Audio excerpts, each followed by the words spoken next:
I say that the biggest enemy of the ministry is the ministry. We get so involved in ministry that we forget to do some parts of the ministry. I spend my life, on Bible college, seminary campuses, everybody's Christian. Back in our office, everybody that works in our office in Atlanta is a Christian there. I go to churches and do missions conferences, everybody's a Christian. I spend the day with you guys, and I'm assuming you're believers. And so I spend a lot of my world, a lot of my time around believers. And so it's very easy. I struggle with this all the time and I'm not always successful. I become cloistered just because of my lifestyle, because of the job that I'm expected to do. And it's hard for me to break out of that. Some of you that have jobs, outside of ministry, it's a tremendous benefit that you have because you are able to connect with people that those of us that are in ministry, as soon as I always hate to answer the question, what do you do for a living? Because you can just sort of see the barriers go up because as soon as they hear I'm a missionary, I get this. So that is a problem. We get so busy that we oftentimes don't have time for lost people. I remember, you guys talk. Go ahead. Just touching on that though, most of us are paid people, or I am at least, and I have a job where I'm surrounded by believers, so a lot of times the challenge is not being around unbelievers, but I think being creative and finding ways to, looking at the diagram of the two circles, we already have that professional connection where it's just a matter of finding ways to connect personally so that we can share the gospel. So, I think I find there's a natural temptation to almost be overly cautious in sharing the gospel because we feel like we need to be good workers and we don't want to take up company time. But there's other things like you'll have to take lunch breaks. So maybe taking a lunch break to spend time with a coworker, or sticking around a little bit afterwards, coming in a little earlier. As I think about, there's church ministries take a lot of time, but at the end of the day, as I kind of sit to do that for myself, I think if I'm creative enough, I really have no excuse to, and I have plenty of time to build those relationships to make the gospel alive. So, I'll just throw that out there to encourage you guys all. Pastor friend of mine out east sort of looked at their culture in which they were working, and they said, the one time during the week where people don't normally have something scheduled, either kids or it's Sunday evening. And for a long time in the United States, Sunday evening was sort of a church time. They made the deliberate decision not to have Sunday evening service.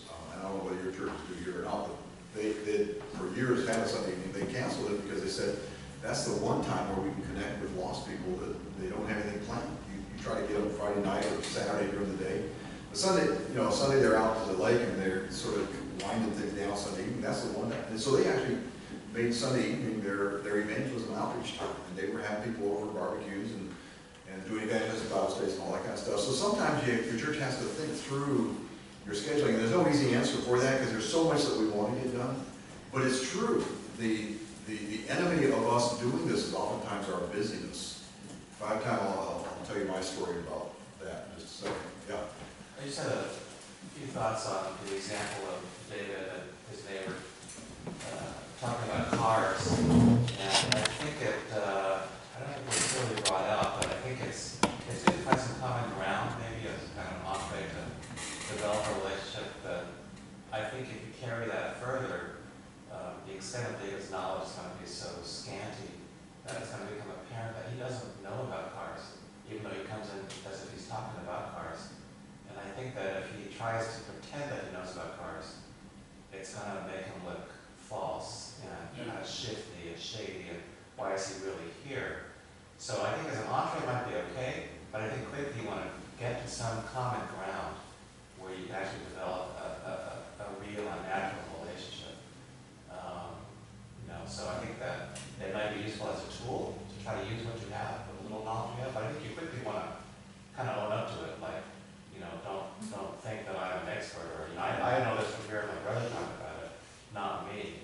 And then try to find some genuine common ground where you can develop a real relationship. Otherwise, it just makes it a phony, I think.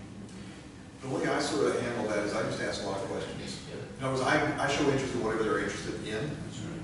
And, you know, if you don't like playing golf, but he does, it's simple enough to say, hey, would you mind, you know, let me come along and maybe help you learn how to. In other words, if you come as a learner, that then becomes your common ground.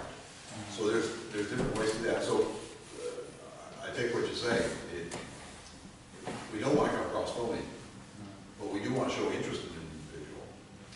And the thrust of what he's arguing there is that it is okay for us to spend time with lost people. We're going to have to find some neutral territory in which we don't have to do sinful activity, but we can spend time with them. So if they're a baseball fan, we go to a baseball game with them. If they're a fisherman, we learn how to fish. You know, whatever it is that is of their interest, I'm willing to bend towards them instead of expecting them to be like me first. Is the thrust of, I think, what he's trying to get across there. Yeah. I really like the illustration of the environment, and I think it highlights the point where going into the world involves some risk. As an environment, you know, you go into a dangerous situation, but you're insulated and you're prepared. I think the challenge is the wisdom in knowing whether you're insulated enough for a particular fire or a particular situation.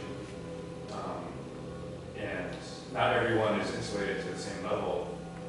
So what might be wise for one person who's more mature to go into a certain situation might not be for someone else. And you know, it's easy to just look at people and say, oh, that's okay, so let's do it. And just the wisdom in preparing ourselves to be in the world but not of it, and knowing their risks, but also the wisdom in knowing, you know, what's the appropriate situation for that interaction.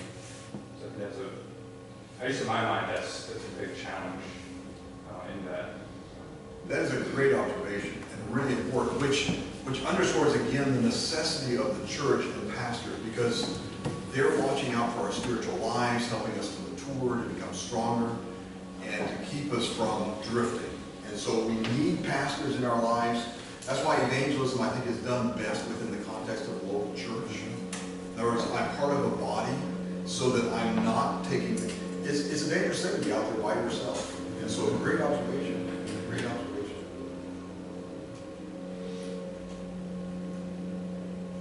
I think for many of us, it's just the busyness of life. You know, we don't plan.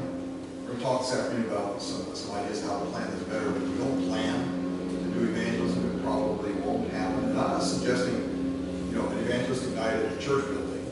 I'm just saying if I don't plan to spend time with a lost person, I probably won't do it. In fact, there are times that opportunities come our way and we just walk right past them. I travel a lot, so when I'm home, you know, time is precious, and I don't have that much time in the house. I'm always getting stuff, trying to get stuff done. I drove into our neighborhood one evening, and all the electricity was off. And as I pulled into my driveway, I'm one of those guys that hits the button to raise the garage door, drive in, but I couldn't because the power was off, and so my neighbor's out there in his front yard, and so I sort of waved to him, and then I could see he sort of wanted to talk, so he wanted to talk about electricity and off, and so I chatted with him for a few moments. He had already called the power company, and they said it was going to be several hours, and well, you know, all this time I'm thinking of all the projects that I've got to get done, all the things that have to be done that now I can't do because the electricity's not on, and I'm getting all frustrated with that, so I'm only halfway listening to him, you know, all this time. I'm trying to be a good neighbor, I'm trying to be friendly, but all the time kind of ignoring him. And in the process of it, he said, you know, we're going to go out, since there's no electricity, we're not going to cook tonight, we're just going to go out to a restaurant, find some place where the power is on. Would you guys like to come and go out to dinner with us? Now, I'm a missionary. I teach harvesters workshop. So of course I said yes, right? And to my shame, I have to admit to you, I said no, because I'm so consumed with myself and who I am and what I have to get done that I declined that invitation. And here's my lost neighbor want me to go to dinner with him. I mean, I should have been the one inviting him, not the other way around. And I still missed it. So we probably want, I hate when we get to heaven, I find out how many of those kinds of opportunities I probably walk right past. So we have those opportunities if we would be willing to sometimes set aside our own agendas and be willing to spend time with lost people. And part of it is we're all just so busy. It really is. It's so difficult. And I know it's like we're at work and you've got those unsaved people there, but you know, when it's time to go home, the last thing you want to do is, you know, spend more time with these people you spend all day with. You want to get back to a family, right? Sorry, what were you saying? Yeah, I was gonna say, as we go back and encourage people at our church to do evangelism, be involved. I think there's the part of it which is setting aside and finding time, but there's also the encouraging people to make it a priority as well, because I think those are two things. One's time management, but oftentimes I find the reason why many people are not involved in taking all of these opportunities is because there isn't enough priority. So I think challenging people to consider it important, remember why we are here. I find that a lot of times we won't make time for things that are important for ourselves. So time management is important, but priority is probably more important. And ultimately, it's a spiritual thing. It's, my heart becomes so callous towards, I wouldn't say towards the things of God, but really, things of God are about reaching lost people, so I get absorbed with myself. And that's what Chuck was saying during the break, is saying, you know, it's really a love. Do we really love people? Are we willing to love them, regardless of what they're like, what they look like? So it really boils down to that. It's a hard issue. It really is. It's hard for us to admit that. Yes? Janice? Okay. Okay, so I think for me, I am very, very busy as a mom of 2 kids and working. But praying for opportunity really helps. So I was praying for an opportunity to share with my dad the gospel. He's been a Savior since like we were kids. And he just got saved this December. Really? And it was a busy time. It was, you know, Christmas, very, very busy time. Didn't have an opportunity because of the busyness, but then we came back for New Year's. Again, we were busy, we were trying to get the kids up to school. And my dad is very into cooking and trying to get everything ready for us. But I was praying for an opportunity, and even despite the busyness, we finally had an opportunity that morning after breakfast, and everything was sort of settled. He was sort of reflecting about his life, and he's almost 80 now. So just thinking about how he had accomplished so much in his life, being an immigrant from China, but yet he was able to put 2 kids in college, he has a good house, lots of security. He's thinking about the future, even thinking about putting in plants in the ground that are easy for my mom to take care of in case something should happen to him. You know, that kind of planning. And I said, you know, what kind of planning do you have for the future, for heaven? And he had not thought about that before, but never opened before. So despite our busyness, just praying for opportunity. Sometimes God throws it in your lap. And he happened to bring up this conversation about the future, and I took an opportunity to seize upon it. Prayer is a big part of evangelism, and don't ask me how it works. All right, just do it. Let God sort out all of it. This is the expert, Paul. You don't know. One of the resources that we brought, and I don't know that I have enough for everybody here, but if you don't get one, just give me your address. We'll mail you one.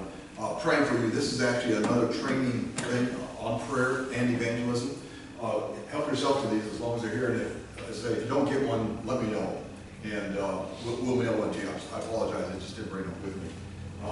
But it's a whole issue of prayer in evangelism that I do every day. I pray as part of my devotional life. I just say, Lord, help me to be aware today. Help me not to walk by my neighbor when he's inviting me out for dinner.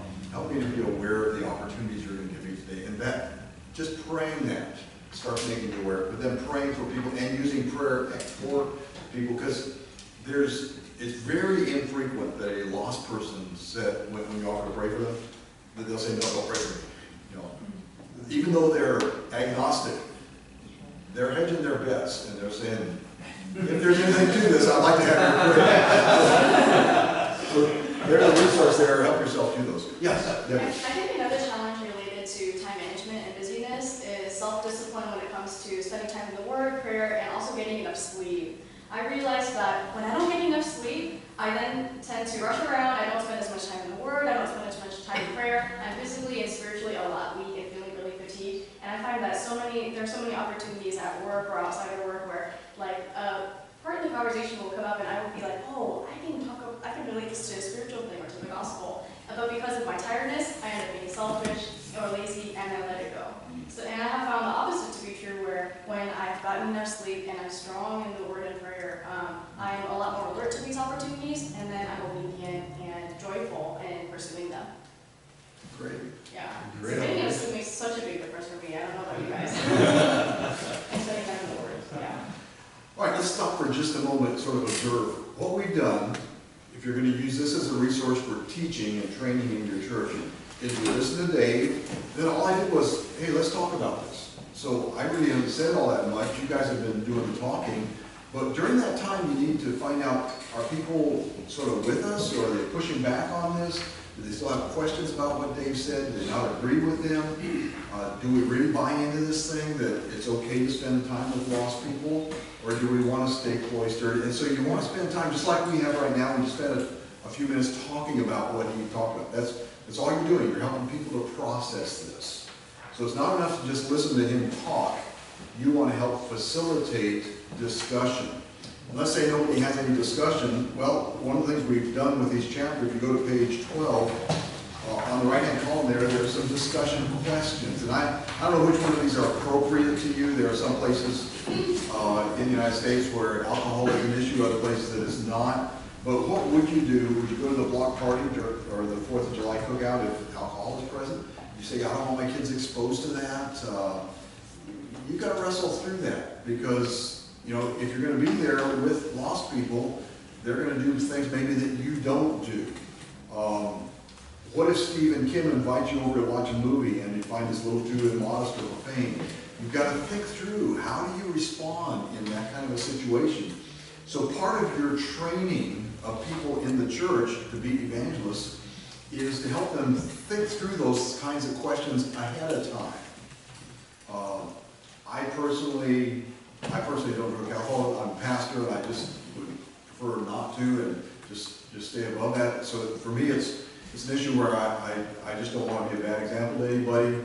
I'm not saying if somebody else drinks, that's your business before God, but that's my position. But I go play golf with lost guys, and what do they do after they've played 18 holes? They play the 19th hole. And so I'm invited to go with them to the bar, the clubhouse. Well, you got to decide, what are you going to do there? Are you going to go with them? Are you going to drink because they're drinking? I don't drink. So, you got to decide ahead. You got to think through those kinds of issues. I was with a bunch of guys once. The place we were at, they were all buying beers, and I said, no, I'll just have a Coke. And they were really complaining because the Coke was cost more than the beer. So beers were cheap for some reason there. But you just roll with that punch and laugh about it, and that's just the way it is. You got to figure out for yourself. And we're not suggesting for one moment that you compromise your personal standards, whatever those are. You don't have to sin in order to win lost people. That's not what we're talking about. But there is a lot of common ground where you can spend time with people and not be in a sinful activity, but you're going to have to spend some time with them if you're going to build those kinds of redemptive relationships. So in each chapter there is some discussion questions or items that you can just sort of toss those up and get people thinking about the topic. Because what you want to do then is you want to put some feet to this. So remember, we listen to him talk, that's sort of the teaching. Then there needs to be some discussion time. Then you need to put some feet to it. We're going to talk this afternoon about how to actually put some feet to this. But you want to say, okay, it's good enough that we've talked about this, but let's not just stop there. What are we going to do with this now? This week, what are we going to do with the information that we just got? What do you think? Do you think maybe some of you might have an opportunity to have a cup of coffee with a lost person? You start brainstorming. How do we put feet to this? Now, we're not going to take the time today to go through all this. In fact, that's all we're going to do in this book today. But you have on the DVD all the lectures from Dave. But if you go to the index, which is the table of contents, which is actually before page 1, you'll notice the titles of the chapters there. For instance, number 3, learning the substance of the gospel. That is a really critical chapter for you to spend time, and you may need to spend not just 1 week, but several weeks on this, making sure that everybody knows what is the content of the gospel. We shouldn't assume that everybody could just rattle off the plan of salvation, or that they could interact with people on the topics surrounding salvation. So for instance, in that chapter, he actually talks about, okay, here is the gospel. Boom, boom, boom, boom, boom. And you want people then to be able to articulate that in their own words. And so you may stop and say, okay, based on what you just heard, everybody divide up and into 3s, and one of you give the gospel to the other 2. And then, take turns so that everybody can practice. And you're practicing giving the gospel.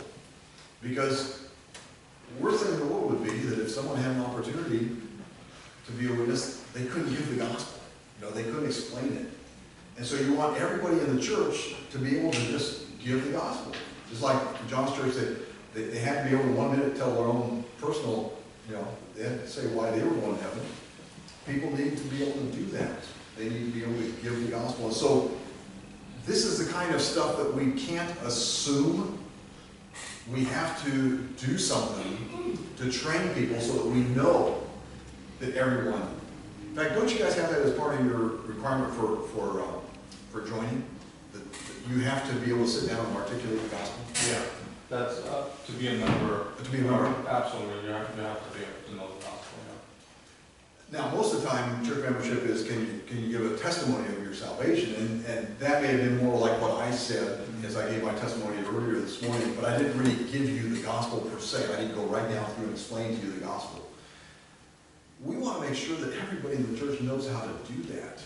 And if you're going to tell people to go out and evangelize, but you don't go tell them what the message is, and they don't know for sure what the message is, you're asking a lot. So we are taking a very specific message that God gave in His Word. That's what people need to take as the message. So one of the reasons why people don't evangelize is because they don't know what to say. So part of your training is to actually have an environment, a safe environment, where they can practice that. And you may need to do this for several weeks. You say, okay, let's all give the gospel again. Let's divide up into groups and everybody go around and explain the gospel to other people and make sure that we've got all the elements that are there. All right, does that make sense? So basically, that's the way this resource would work. Exactly, we're going to talk about other resources, but that's the way this one works. Yes. A quick question. Do you think, is it recommended that the people who do this program have a certain level of Christian maturity? I mean, is this for the new believer as well as the seasoned saint? What do you think? Yeah, the new believer. Oh, you mean to do the training or to be trained? To be trained. I would say everybody needs to be trained. The new believer needs to understand this stuff. I don't know. What do you think? Is it too much for a brand new believer? I guess. Yeah, Paul. What do you think? The chapter we went through, it seemed like it might be a little advanced.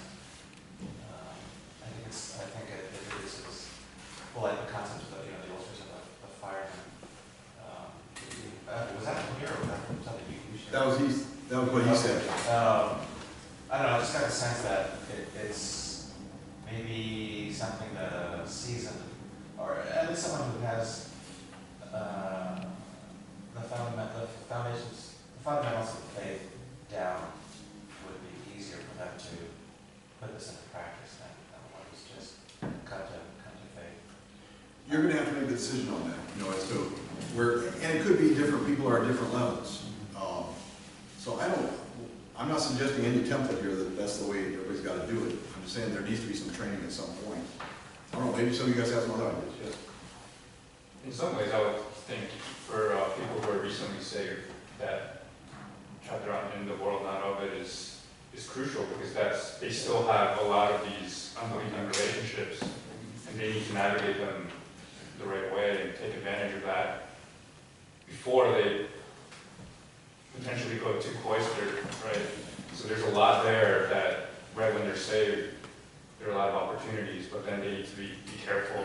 And so I see that as actually very valuable for a new believer if they understand things correctly from that. that's a good way to talk about that with them. It does happen that the people that have the most contacts with unsaved people is a brand new believer.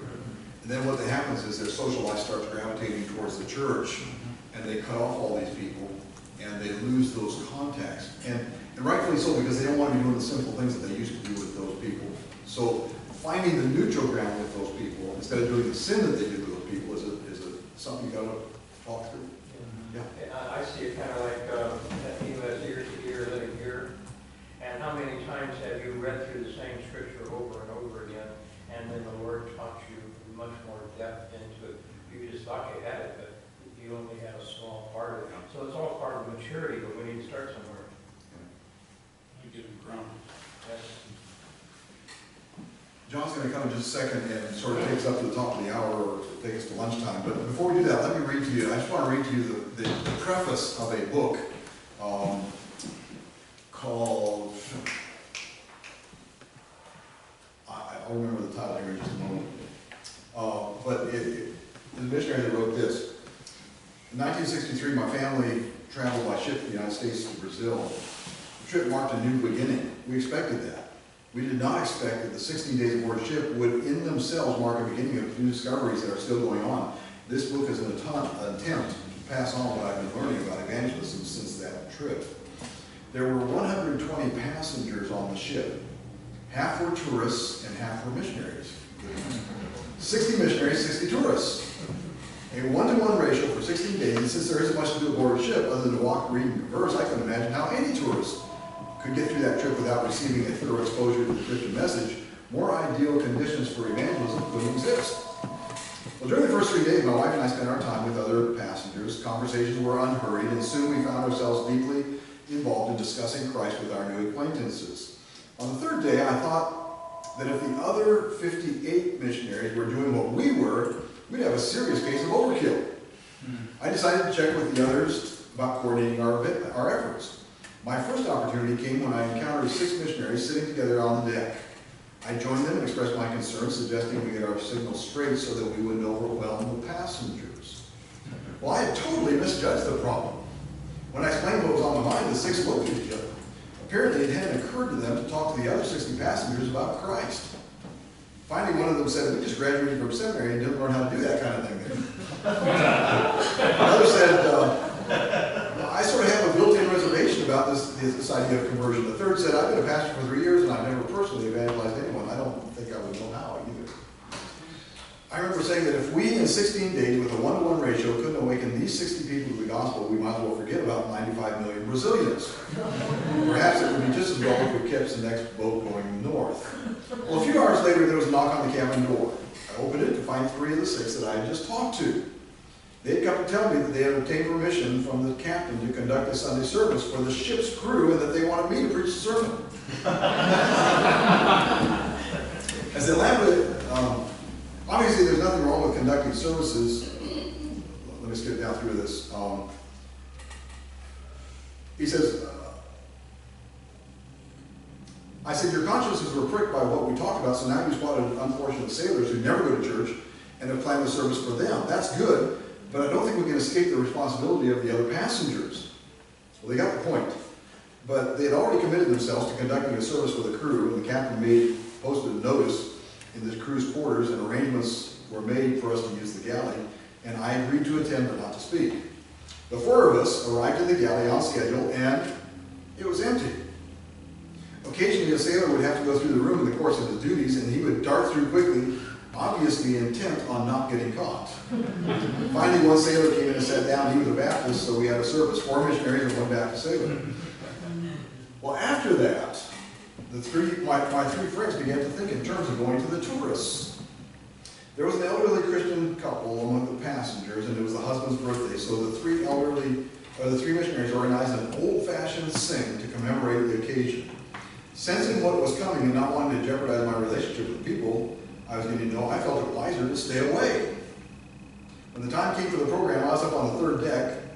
One of the passengers was up there, and we began discussing the New Testament that I had taken along to read. Down below, you can hear the old songs. Now, keep in mind, that's back in the 60s. Swanee River, My Old Kentucky Home, then it was Rock of Ages, and another hymn, and a pause, and so it went hymn, testimonies, and finally a message. When it was over, my 3 friends were euphoric.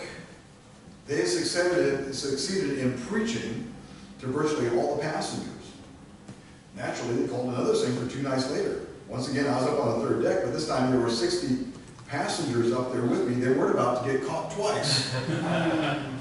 As I reflected on those 16 days aboard the ship, it occurred to me that this situation represented a microcosm of the church in the world. Traditional methods and activities that are meaningful to us are often not effective in reaching the world around us. Subsequent years of adapting to a new culture and language for the sake of the gospel confirm that realization. And so basically what he's talking about is we're going to do one of these models or the other, and we sort of want people to come because we're comfortable in this building. We're in control, and things are predictable. And we can control the environment, so if we can get all the unsafe people to come to our building, we feel more comfortable with that. But what this missionary is writing about, and what this book is about, what we're espousing is we need to be at the church being equipped and trained so that we can be sent out to where people are. And when you send a missionary to the front lines on the mission field, you're sending them out. And they're not unique individuals, they're just somebody like you. They happen to be going 5,000 miles away. You might only be going 5 miles away, but you're being sent out to go reach people with the gospel. John? Paul.